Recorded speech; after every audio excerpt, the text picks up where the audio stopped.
Season 18 has arrived, which means it's time for another Legends ranking. We are looking at all the Legends abilities to win games, get eliminations, and their team support capabilities. This season, I am solely looking at the top tier of the game, who can get pushed the furthest, and who is meta when you do reach this point. I truly don't think there are any Legends in that F tier or the trash can tier, which means we do jump straight into the D tier with those who have minimal to no viability at the top of Apex's meta. Revenant saw some big buffs this season, which does mean there is a new legend on the bottom, and it is Mirage. Remember, I am ranking for those at the top of the game, and really Mirage brings very little to the team, and he is pretty easy to counter against higher skilled players. The tactical is weak, the revives can be good, but I find there are far few times when it is actually viable, as players can just follow the audio and they can't see Mirage's arms glow, which means his ultimate is the thing carrying his kit. A 60-second ult timer is great, but even this is fairly easy to predict and understand how to beat. I love Mirage. I hope he does get some buff soon. We now move to the C tier of the average and okay legends. For starters, we do have Lifeline. Apex's Resident Medic isn't bad per se, but her abilities are kind of just outclassed by others or just not needed. Her revive can have some nice moments, but other revive legends like Newcastle can do it a lot better. Her ultimate care package can be great to get some extra loot in the early game, but it doesn't make or break engagements, and it isn't going to do much of anything to help you get a win. I actually think her tactical healing drone is the best part of her set of abilities, as I do find it to be very powerful to heal while fighting, and it is nice to keep you and the team moving. Lifeline was one of my first mains, and I think it would be nice for her to get a modified revive shield back, or maybe even the long forgotten fast heals. I'll also mention here that if you are a lower skilled player and you are in these lobbies or ranks, then Lifeline actually is great, and she may even be considered like a soft A legend, as she can be difficult to deal with for more immobile players. Following this is going to be Season 17's Ballistic. I had a lot of hope for Ballistic when he came out last season, but it's pretty clear he fell off from all discussions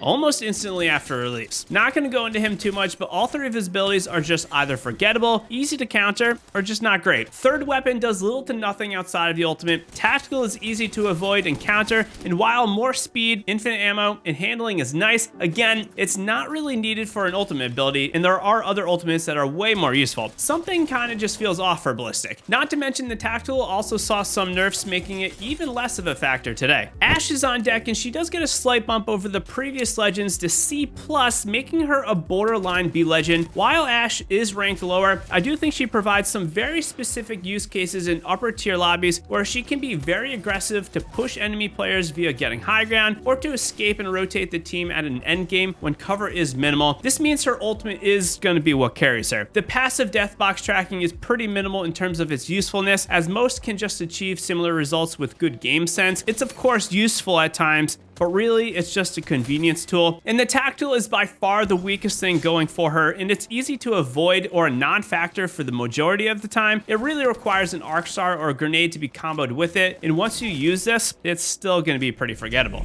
B tier is where we do have the good and decent legends, and there are quite a few of them. One legend who continues to drop season after season though is going to be Octane. Octane has one of the highest pick rates in Apex, which does show that he is a good or sometimes viable legend, but when it does come to top tier play, he provides almost nothing to the team, and what he does provide, that ultimate launchpad, it's easy to achieve similar results on other legends. Both the stim and passive health regen are pretty okay when it does come to general play, but long gone are the days where Octane had that 20% or higher pick rate. Don't get me wrong, he's still a blast to play, which really is all that matters. Octane was the only straight B tier legend, as I have quite a few legends at that borderline amazing tier of A at B+. Mad Maggie is one of them, as Maggie's kit sees increased viability this season as shotguns are re-entering the fold with buffs to the PK and the Mastiff, and SMGs being nerfed will also increase shotgun viability. Her tactical drill, however, is still that golden ticket to make plays on enemies and continue to apply pressure in a very consistent manner. I do think her ultimate is fine, but not the greatest, but that's okay, because having decent tacticals and passive abilities can make up for anything that the ultimate does lack. Maggie is a pretty fun entry archery fragging legend that is definitely worth using. Since my thought process has completely reset this season in terms of how I am ranking legends, as I am trying to get a fresh look at all of the legends as much as possible, Fuse is now also a B+ legend. Fuse in a casual pub sense can be an absolute terror, but he's not the greatest in that top skill ranked or sweaty pub lobby. All of his abilities are useful though, which definitely helps. More grenades for a passive is good, although maybe a little bit underwhelming. His tactical is awesome to continually apply pressure and force movement, and that ultimate motherload is nice to trap enemies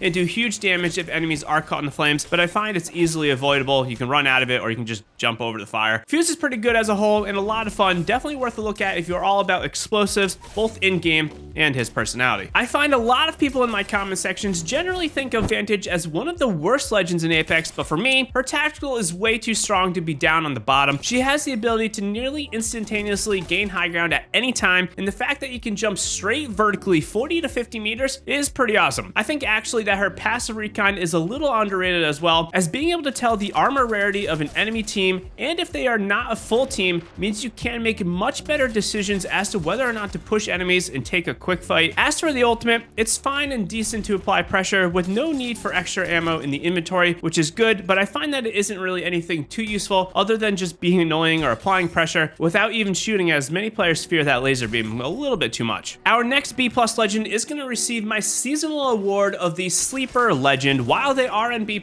I find Rampart to be one of the most misunderstood legends in the game, with a very high potential at times to both excel in controlling areas through her tactical amped walls and playing very aggressively with them. She requires a passive-aggressive playstyle to make the most of her by pushing into enemy areas, setting up a wall to angle out enemies, and then having them come around that corner while that wall is finishing setting up. Doing this lets you play in a very unique way. LMGs previously weren't the best, but the buffs to the Spitfire and the Rampage returning to the floor definitely makes her passive get more use. I do find Rampart's ultimate minigun to be almost more of a utility tool than a damage dealer. You can third-party enemies with great success, but using the turret to apply general pressure when you are moving up, or if you want to bust through a door, is a very nice thing to do that a lot will not be ready for. Capping out the B tier is going to be Bloodhound. I very recently, at the end of Season 17, did an updated guide for Bloodhound, and it made me realize that they just don't have the same power as they did before the scan nerf and the White Raven introduction. They are a great casual legend to make push plays via their ultimate, but overall, less scans means less informed playmaking and less team coordination. The passive tracking is fine though, and the tactical scan outside of the ultimate is still going to be great. The introduction of the White Raven does let you get more ultimate abilities and better location of enemy teams, but it isn't really going to change things in a big way like the increase in scans did. Overall, the Hound is still a good pick, and if you are new to the game, I actually do think that Bloodhound might be one of the best legends, if not the best legend, that you can start with. We are now moving into the A tier of amazing, top tier, and incredible legends, but be sure to leave a comment down below with the legend who you think should get buffed, as I can guarantee Respawn is watching. And as we move on, hit that like button if you want to be cool, or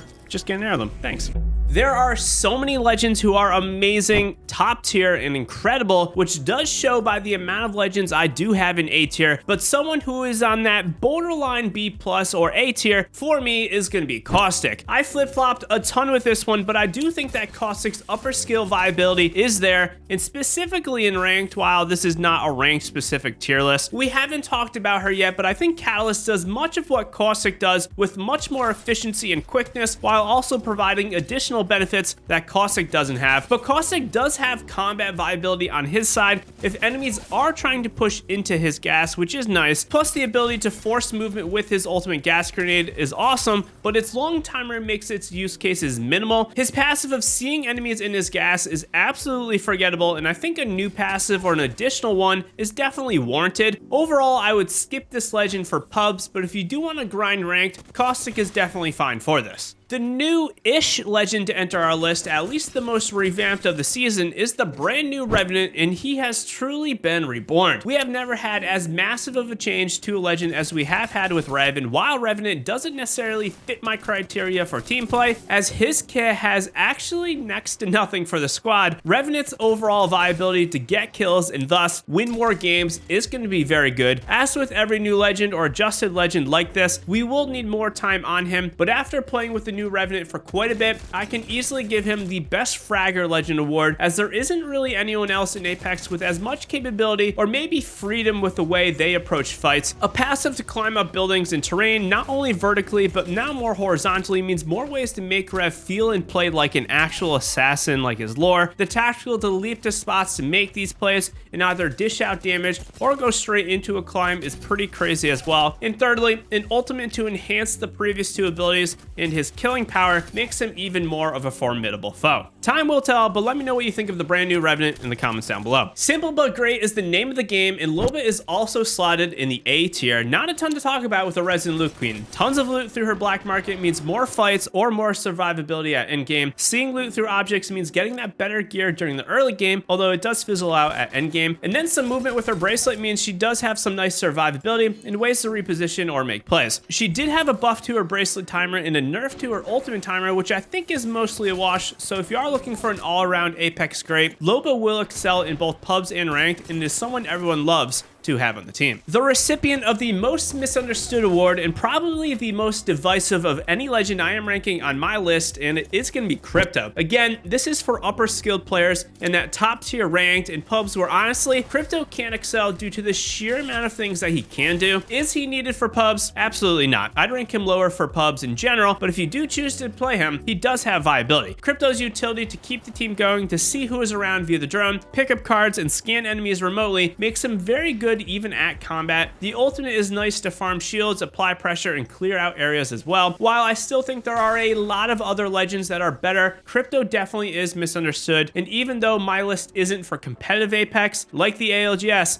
we see pros using him in this environment, and some of this can definitely be translated to us pub and ranked warriors. Wraith in Season 18 sees a small buff to her ultimate portal, with the timer getting reduced by 30 seconds, but beyond this, Apex Legends OG Sweat Legend is still rocking an upper tier spot. Her size in combination with the tactical phase and ultimate portal lets her be extremely mobile to find out where to go in ranked or to have greater combat effectiveness in pubs. This does mean that generally more skilled players can push her further because they have better base movement to begin with. I still think her passive is forgettable, but the occasional notification that someone sees you is definitely going to be nice. Overall, Wraith has been good since the launch of the game, and while she isn't as great today, she is still very viable. Slipping a bit from the previous seasons is going to be Valkyrie. Valkyrie still has the complete package of abilities that are pretty awesome: passive flying, tactical stun with the rockets, and the ultimate redeploy. However, the introduction of the evac tower in Season 17 absolutely hurts her. It makes her much less needed. Not to mention, this in conjunction with the nerfs to her overall kit from way back makes Valkyrie far from the absolute god tier character that she once was. While all of this is kind of negative for her, she is still really good at fighting in and around buildings or terrain, so if you want to keep the pedal down and push a lot of enemies, get higher kill games, and still be great at combat, Valkyrie is going to be a good option. Gibby C is one of the most substantial buffs this season, with his ultimate timer dropping all the way down to 3 minutes, down 90 seconds from its previous form. However, the big guy is still a little bit too old school and outdated when it does come to the absolute top of the meta, but Gibby can still be very viable in a ranked sense, as the free extra protection from the gun shield is very helpful when you are poking and not wanting to waste shields. The dome is that X factor to really be used in any situation for cover or help eliminating teams, and the previously mentioned ultimate is going to be there to more frequently force movement or get some big damage on unsuspecting enemies. Gibby has never really been that go-to character for a fun or a good time, but if you are looking for an alternative playmaking legend who is heavily relied on and timing is very critical, Gibraltar is going to be pretty great. Receiving the Best Defensive Legend award for me is going to be the last plain A tier legend, and it is Wattson. If you are truly looking for what is Apex Legends' best legend to control areas, force the pace of play onto enemies, and slow things down, Wattson is going to be it. All three of her abilities help enhance this zone control with defenses and passive ultimate generation through accelerants to then get more fences from the ultimate. For me, I still don't think there's a legend with a more interesting kit with how each ability enhances the other. If you want to play a legend who, in my opinion, is very satisfying to play and truly a great ranked pick, Wattson is here for you. I debated between A+ and A, but even with the mega nerf to the tactical slow and other effects, Seer is still going to be so good for fighting, tracking enemies, and forcing them to have no ability usage for 8 seconds. This does also mean that Seer is the first A+ legend on my list. Time will tell how the changes roll out, but what makes Seer great rate is still there, passive tracking that is always on, tactical scanning to see enemies' health, briefly stop their movement and assure they aren't using any abilities to escape, and then his ultimate is solid to prevent third parties from pushing in or to make an offensive play at something like a building. Of course, he and other recon legends can still ping the beacons to see where enemy players are, and this better reinforces Seer being Apex's best information gathering legend. Finishing off the barrage of A-tier legends is going to be Apex Legends' original movement legend, Pathfinder. Pathfinder saw a nerf to the ultimate timer by 60 seconds, but this is going to be fairly minimal in terms of the overall impact to his kit. Path still gets those insta ziplines from looking at the care packages to help the team rotate great distances. Not to mention, the movement from his tactical is just so incredible and probably the best in the game in terms of raw movement, which does let him earn my seasonal best movement legend award. Pathfinder does not have the same team combat effectiveness as Horizon, but individually, he is crazy. The only thing keeping Path from S tier is his massive size, which I also refer to him as being the walking refrigerator. And honestly, I think it's a fair trade-off because the perks he does get from that non-linear movement are just so good. Best of the best, absolutely meta, absolutely insane, and absolutely must use are those in S tier. These legends' entire set of abilities are so good, and you really can't go wrong with any of them. But if you are ever struggling with randoms, or if you have any questions, hop in my community Discord. We've got over 16,000 members, and I'd love to answer any questions you might have. We begin with Season 15's Catalyst, a new entry to the S tier for me, and it does really come down to a number of things. Like we outlined in the beginning, and a number of times in this video, top tier play is the name of the game, winning, getting kills, and being a team player. Something that Catalyst can do entirely on her own. Her capabilities start with her passive and tactical combo to push into buildings, control areas, and slow things down or apply pressure by controlling doorways and fighting around them. It is this control that does let her have higher placement and better positioning in ranked, but also the ability to help teams maneuver through bad areas via her ultimate Dark Veil means safer rotations or again, better combat effectiveness. Catalyst has quickly become one of the best solo queue legends as well due to the fact that she can really help the team in a number of ways with minimal communication required. If you want one of the best hybrid defensive and offensive and control legends, Catalyst is a great option. Earning my best support legend of the season is going to be a returnee to the S tier, and it is Newcastle. I still cannot believe that I don't see as many players talking about him or using him, but I think he is criminally underrated as an all-around warrior, support, and someone who can simply net more wins. A passive that can revive players while on the move, protect them, and additionally support them with a tactical mobile shield means you have so much more of a likelihood